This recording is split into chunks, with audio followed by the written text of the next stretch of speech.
Hey, this is Jimmy. Who's this?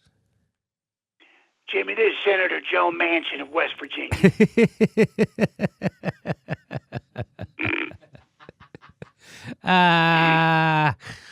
Well, hello, Senator. May I ask why you're calling? Well, you know, I got a whole lot of folks outside my office door right now who really want to talk to me.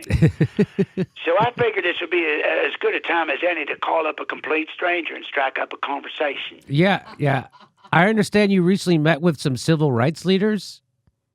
Yes, that was also a conversation. We had a conversation.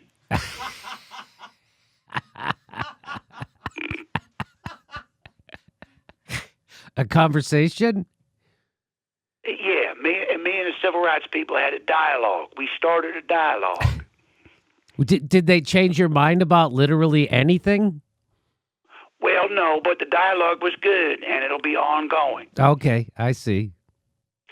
I mean, I don't think anyone went into that meeting, that dialogue, with any expectation that either side was going to change their actual position. I wasn't going to change my vote any more than they were going to stop thinking that black people should be enfranchised. So voter suppression in a democracy just isn't a big concern for you, Senator? No big deal? Well, now, hold your horses. Of course it is. Our right to vote is a sacred part of this nation. When I was Secretary of State for the state of West Virginia State, I protected voting stuff and stuff like that. But we need to protect our voting laws in a bipartisan manner. Okay, why? Because it just looks bad if we don't. It looks like we're steamrolling the other side of the aisle. Yeah, you're going to need to do that to get anything that even smacks of progressive legislation through. You have to do that. Well, now hold your horses. I disagree there, Jimmy. What does it tell you that 0 Republican senators support this legislation? What does it tell me? It tells me that the Republican Party is well aware that the changing demographics in this country mean that unless they suppress the black and brown vote, they will cease to be a major political party. So that's exactly what these state voting laws are designed to do. Right. Okay. Well, now let me ask you a question. Okay. Go ahead. If you were a senator like me and you, hold your horses, were committed to working with the other side of the aisle, wouldn't you also be committed to making sure that there was another side of the aisle to even begin with? Yeah, I don't follow what you're saying.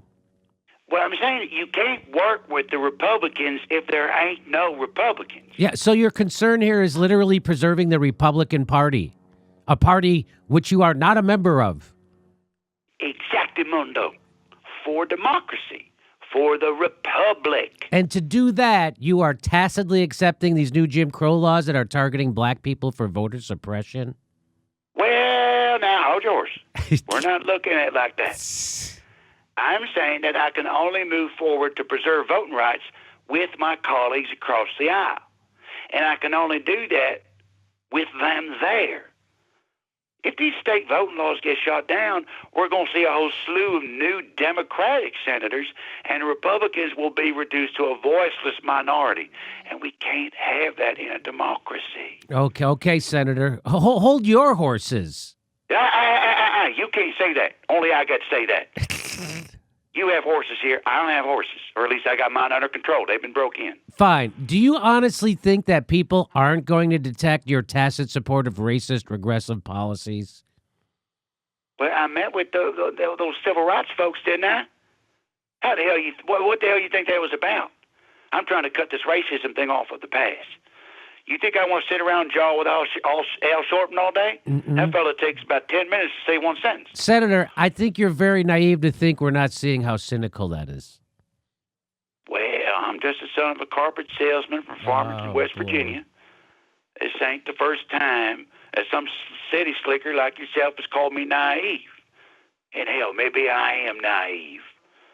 Just naive enough to know that sometimes you got to make the tough call and do what's right, even in this crazy place called Washington, D.C. I got to say, Senator, your act is priceless. I almost have to hand it to you.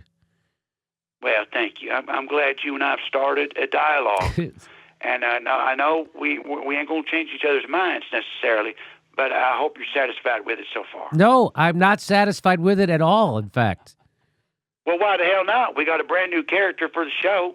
Came ready made with a catchphrase and everything. Next time Jim Earl will write it, making fun of you. Okay, sounds good, Senator. Until then, hold your horses. Hey, just shut your mouth, boy. Okay. Hey, everybody, this is the part where I tell you where all our live shows are, but there aren't any. And then this is why I tell you to join our premium program and get extra content, but nobody's got a fucking job. So just enjoy the video.